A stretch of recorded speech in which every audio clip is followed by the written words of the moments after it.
Today my fancy review transforms and doing my purpose. And as you shall be having a chapter from the Book of Beck. A full chapter. Now let's get into it. The day is in its final stages. We come to a high cliff above the sea. We've been climbing for the last half an hour, out of sight of the waves. We stop, stunned by the new views. The cliff drops straight beneath us, as though the new land has been cut away with a godly knife. I take an instant step back. Terrified I'm gonna fall. Most of the others retreat instinctively too, but Dust isn't afraid. He breaks into a smile and points towards the world cliffs, jutting out in the sea with gigantic fingers. It's amazing scenery. Even Go hasn't seen anything like this. He was further north when he came to the coast as a young man. Gosh, there! He says, the third jetland from the end. That's where we're going. We should be fine. Demons don't like to fly above old magic, and usually avoid it. But let's not hurry, just in case. And if you're asking, Thomas, yes, Dust is not meant to be evil, he's meant to be a helper. But here's what's bothering me for propaganda. There was on this. Meant to read it. Page 164. Cawing and screeching. My rabbits watch us from a safe distance. Even further on rabbits, a small, rugged pony grazes along. I can't see it lasting long by itself there, in the demon-pillaged wilds. At the foot of the dip, there's hard, level ground.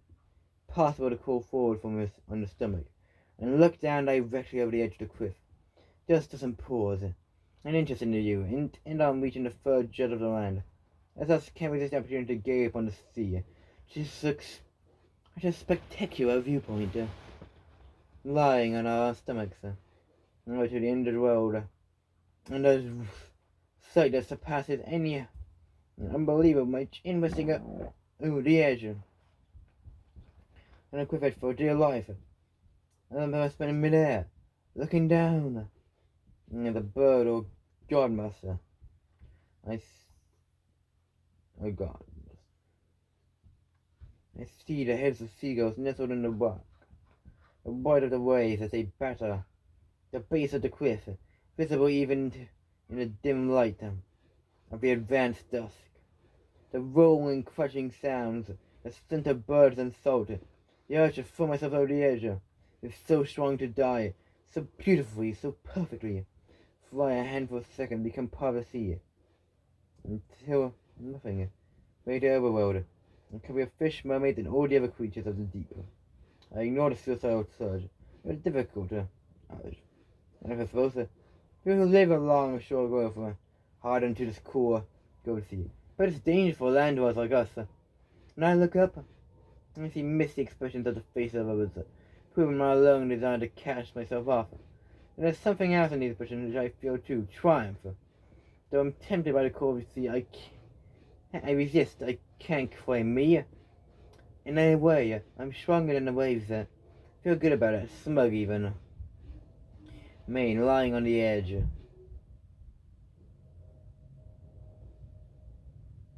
Edge for what seems like a long time.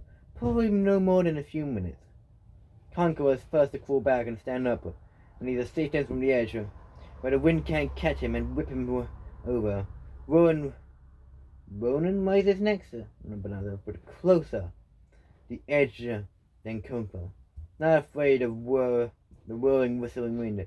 The pair head up after dust. A minute later, Gold falls. The rest of us to retreat.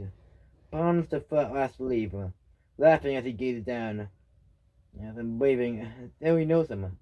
I call to him, come with us, but he doesn't move, annoyed. My ferocity, I double back and grab his leg and reel him in. Come on, I snap. Come on. Come on. I snap. And he tries to swim back to the edge. Have to find it, but it's not safe here. Eggs boiled leaf. What the? Not even so soft. Hey, Brian says, none to show the reason. but he looks at the last time regretfully before rising, licking his hand with mine, jogging after Lorcan, and the rear of the main pack. He almost got up with Lorcan, and the demons attacked. They burst out of the earth like savage worms. A dozen or more, multi-limbed. Many have several heads. Claws like branches on a tree. Mouths full of fangs. Their fangs, gibbering and howling. Familiar demon sounds.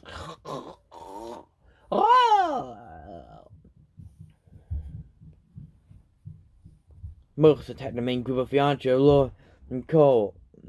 A few will go for Warren and Kunka. One lumbers after dust, far ahead of his own. And one surges at Branamy. I reach inside and draw upon my magic. And I heard a moment that it's the magic of the demon Talia, unable to worry about and reach wrist moving. I fill my hands with fire and blow flames at the demon.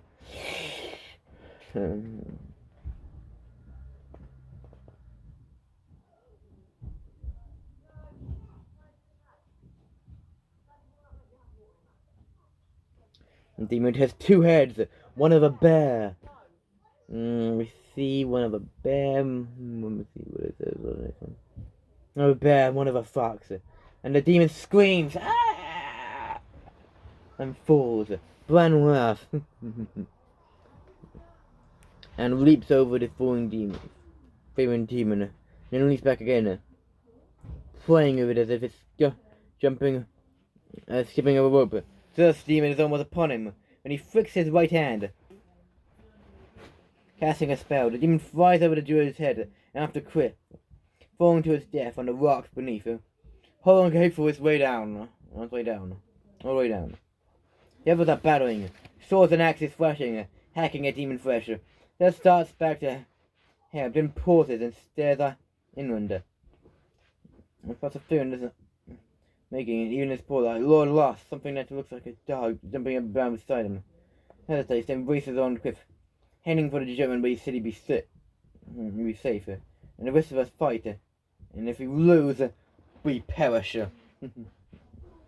I curse the druid, then wade into where Rorken and Go and Fiancho are struggling with the demons. The ground around him is slippery with blood, littered with demon limbs, chunks of flesh, even a head or two. Still demons press on, driving the warriors and Smith towards the edge of the cliff, seeking to push him over. A leathery demon, twice my height, he looks down and laughs. Wording, instantly rampant, digging into the monster, piercing its skin. Alexa! Stop. Piercing its skin. Digging deep into the monster, bones, inner organs, the hellish creature chokes, blood gurgling its throat. My nose burst out from the far side of my body. No, jerk my hand away, snapping free of the nails. Leaving them buried within. The demon collapses. Sure goes still. Done.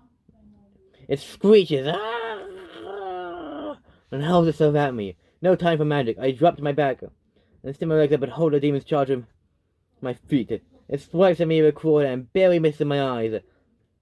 I point at his face. Words leap from my tongue, and his head explodes, splattering me with blood. It's a burning brain. Rising, turning to deal with a third demon. I hear a human scream fire. No time to check it out. Bull-headed, the demon is on top of Fiancho. It's been in a chunk of his left shoulder, and it's trying to latch onto his throat. And I dive at it. Grab its mouth and my face close to its pink cracked lips and breathe out. A mist flies into the demon's mouth. It coughs, tries to snarl me, but can't. It has thickened and clogged its throat. It can't breathe. Some demons don't need to breathe, but this one does. It falls away, scratching at its neck, eyes bulging as it suffocates. Some gory stuff. Go and look and force the final demon over the cliff, pushing it off, only just avoiding a lashing tendril which threatens to drag them over with it. They glance around, make sure we've drove all the monsters, then rush off to help Rowan and Conla. But then I follow just behind, then go and look and stop. Sure, I fear the worst, but running up, readying myself to cast more spells, Even Swink, standing proudly by the skiff as Lord Rage, bearing colorful curses at the monsters.